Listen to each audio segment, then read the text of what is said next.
નમસ્કાર. આજે આપણે શ્રદ્ધા, સમર્પણ અને અતૂટ દૃઢતાની એક એવી શાશ્વત ગાથામાં ડૂબકી મારવાના છીએ જે આપણને ઘણું બધું શીખવી જાય છે. આ કથા છે પાર્વતીજીની કઠોર તપસ્યાની.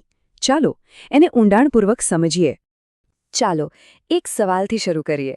પ્રેમ માટે કેટલી હદ વટાવી શકાય? મતલબ કોઈના માટે એટલું બધું સમર્પિત થઈ જવું કે બધું જ, શાબ્દિક રીતે બધું જ ત્યાગી દેવું? આજે જે વાર્તાની વાત કરીશું ને એ બસ આ જ સમર્પણની ચરમસીમા છે. 108 આ માત્ર કોઈ નંબર નથી, ખરું ને? હિન્દુ ધર્મમાં તો આ આંકડો બહુ જ પવિત્ર અને સંપૂર્ણ માનવામાં આવે છે. પણ અહીં આ આંકડો એક અતૂટ સમર્પણની ગાથા કહે છે. 108 જન્મોની ગાથા. વિચારો તો, એક જ ધ્યેય, એક જ વ્યક્તિ અને એના માટે પૂરા 108 જીવન. તો ચાલો આ અદ્ભુત ગાથામાં ઊંડા ઉતરીએ. આખી વાતની શરૂઆત થાય છે માતા સતીના દુઃખદ અંતથી અને એ પછી ભગવાન શિવના એક ગહેન, અતૂટ શોકથી. આપણે બધા એ પ્રસંગ તો જાણીએ જ છીએ, ખરું ને? જ્યારે દક્ષ પ્રજાપતિએ પોતાના યજ્ઞમાં શિવજીનું ભયંકર અપમાન કર્યું. માતા સતી એ આ સહન ન કરી શક્યા અને એમણે યજ્ઞની એ જ અગ્નિમાં પોતાની આહુતિ આપી દીધી. હવે આ ઘટના પછી શિવજી એટલા વ્યથિત થયા કે એમણે બધું જ છોડી દીધું અને કૈલાશ પર ગહન સમાધિમાં જતા રહ્યા. હવે અહીંથી વાત ખરેખર રસપ્રદ બને છે. માતા સતીના આત્માએ હાર ન માની હો. શાસ્ત્રોમાં કહું છે કે શિવને ફરીથી પામવા માટે એમણે પૂરા 107 વખત પુનર્જન્મ લીધો, પણ દરેક વખતે નિષ્ફળતા મળી. કેમ? કારણ કે બીજી બાજુ શિવજી તો પોતાની એ ઘોર તપસ્યા અને વૈરાગ્યમાંથી બહાર જ નહોતા આવી રહ્યા. પણ પછી આવ્યો 108મો જન્મ અને અહીં નિયતિએ કેવો વળાંક લીધો જેણે બધું બદલી નાખ્યું. આ 108મો જન્મ હતો હિમાલયના રાજા હિમવન અને રાણી મૈનાવતીની દીકરી પાર્વતી તરીકે. અને આ વખતનો જે સંકલ્પ હતો ને એ શિવને પામવાનો અંતિમ અને સૌથી દ્રઢ સંકલ્પ હતો. અને આ કથાનો સૌથી મોટો ટર્નિંગ પોઈન્ટ એ ત્યારે આવ્યો જ્યારે દેવર્ષિ નારદ પોતે પાર્વતીને મળવા આવ્યા. એમણે જ પાર્વતીને યાદ અપાવ્યું કે એ જ સતી છે. એમણે જ એમના જીવનના સાચા ઉદ્દેશ્યનું ભાન કરાવ્યું.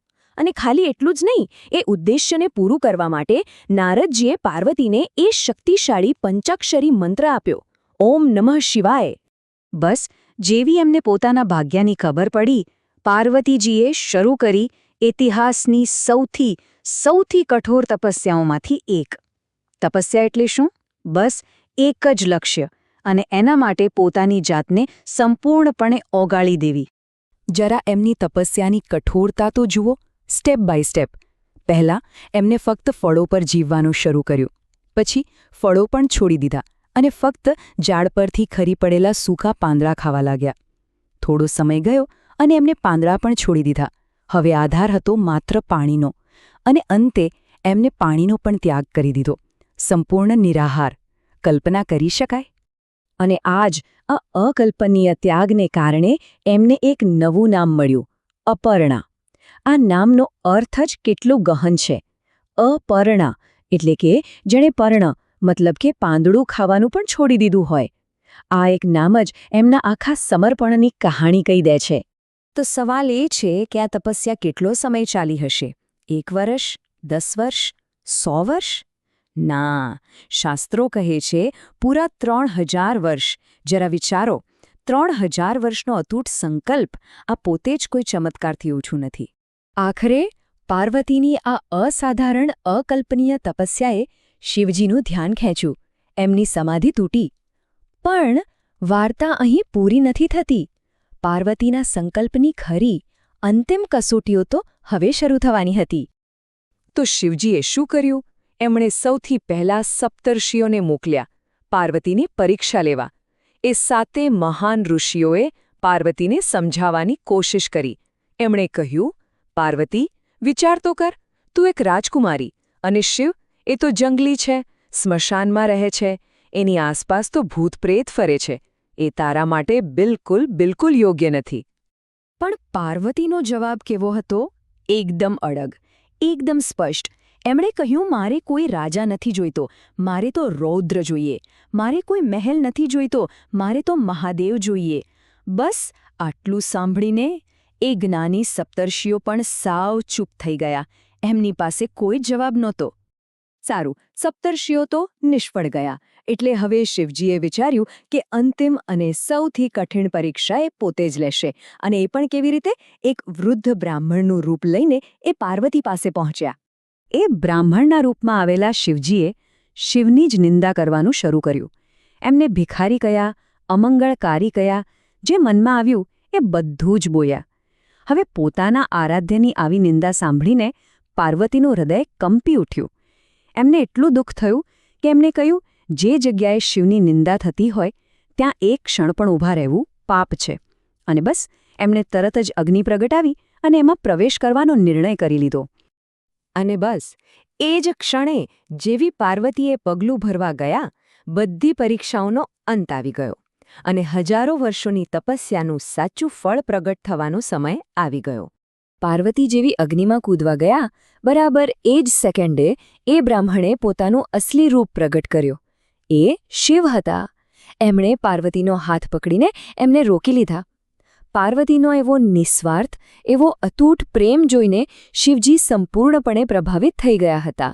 અને પછી શિવજી બોલ્યા, પાર્વતી, તે મારું હૃદય જ નહીં, મારી આત્મા પણ જીતી લીધી છે.